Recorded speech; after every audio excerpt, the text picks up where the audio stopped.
அனைவருக்கும் அன்பான இனிமையான காலை வணக்கங்கள். இது யூரோப் தமிழ் விஷன்.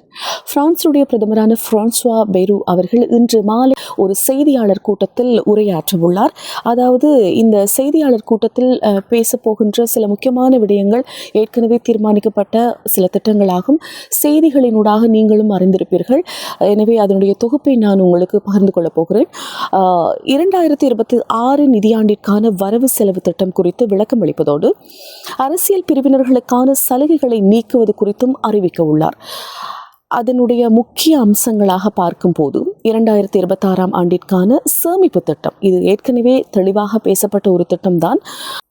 அதாவது அடுத்த வருடம் 2026 ஆண்டிற்கான 44 பில்லியன் யூரோ சேமிப்பு திட்டம் பற்றி இன்று பிரான்சினுடைய பிரதமர் தன்னுடைய செய்தியாளர் கூட்டத்தில் உரையாற்ற உள்ளார்.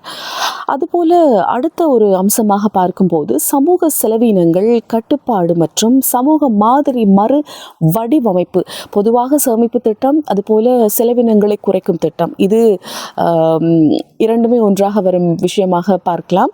அடுத்ததாக 2 விடுமுறை நாட்கள் நீக்கப்படும்.